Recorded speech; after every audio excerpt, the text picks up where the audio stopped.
Hi friends. आज हम बात करने वाले हैं प्रेजेंट परफेक्ट के छोटे हुए टाइम वर्ड की। बिकॉज ये वाला जो क्लास था, अगर ये आपने नहीं देखा है तो I recommend you you have to watch this.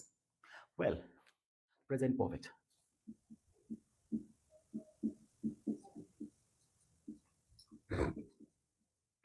Well, आज हम बात करने वाले हैं हैज की। और इसमें फॉल करते हैं चार ऐसे सब्जेक्ट्स जो कि हैं थर्ड पर्सन और सिंगुलर। जैसे कि वो लड़का, जैसे कि वो लड़की, इट और नेम।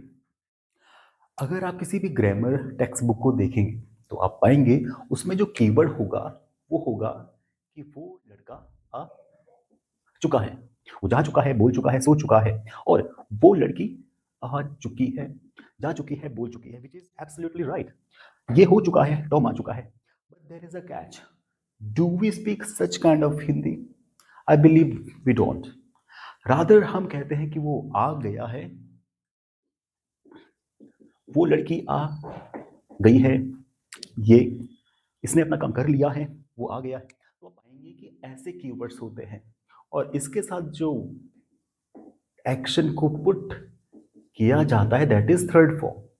पिछले एपिसोड में हमने सीखा, अगर आपको एक्शन फर्स्ट फॉर्म आती है, so what you will do, you will add ED and this will turn into third form. तो कई सारी फॉर्म्स के साथ में डॉ का साउंड आता है।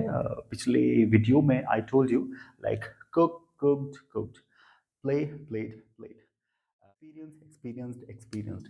And some of the forms they carry tau sound such as uh, buy, bought, bought, teach, taught, taught, seek, sought, sought.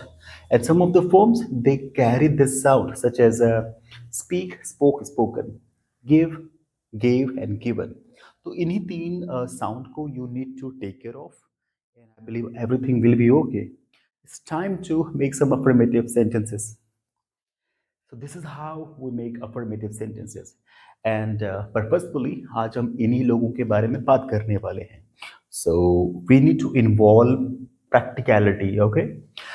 तो वो आ गया है, तो लड़का ही है, he has आना, come. वो चला गया है और जा चुका है, he has gone और left. वो उसने अपना खाना बना लिया है, या लड़की भी हो सकती है, शी हैज कुक्ड। टॉम, ये एक्सपीरियंस टॉम ने कर लिया है, ये वो कर चुका है, टॉम हैज एक्सपीरियंस्ड दिस। बारिश हो गई है, इट हैज रेन्ड। ये घटना घट चुकी है, तो घटना का घट जाना हैपन होता है। और इसकी थर्ड फॉर्म और सेकंड फॉर्म सिमिलर ही होती है, तो it has happened, you know. और अगर आप नेगेटिव सेंटेंस बनाना चाहते हैं, this is a structure to make negative sentence. Okay, बस आपको इसको टारगेट करना है और वो फॉल करेगा इस सेंटेंस में। जैसे कि उसने अभी तक खाना नहीं खाया है, तो ही हैज नॉट। तो कई सारे लोग हैज नॉट को ऐसे लिखते हैं विच इज ऑलमोस्ट राइट, तो आप इसको बोलेंगे हैजन, ना कि हैजंट। तो he hasn't taken his lunch, breakfast, dinner yet and so far. Yet and so far का मतलब होता है अभी तक नहीं। वैसे so far का मतलब होता है अभी तक, बट yet हम यूज करते हैं नेगेटिव के सेंस में, जबकि so far पॉजिटिव के लिए भी यूज हो सकता है। Sometimes you may have experienced. कुछ लोग पूछते हैं how you, how are you. कुछ लोग कहते हैं सो फार सो गुड। तो सो फार का मतलब होता है अभी तक, तो अभी तक बहुत अच्छे। इस केस में इसका मतलब है कि अभी तक वो ये नहीं कर चुका है या उसने अभी तक नहीं किया है। जैसे कि अभी तक बारिश हुई नहीं है, इट, तो बारिश का जो सब्जेक्ट होता है that is it. It hasn't rained yet, so far.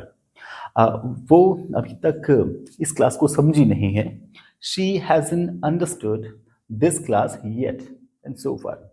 और अगर आप सवाल बनाना चाहते हैं क्या से, चलिए अब हम बनाते हैं क्वेश्चन। अभी हिंदी में आपके सवाल बनेंगे क्या से, जैसे कि क्या वो पास हो गया है? तो अगर वो लड़का है तो मैं कहूंगा हैज ही पास्ड। क्या वो जीत चुकी है? Has she one. इसको वॉन नहीं बल्कि कहते हैं वन।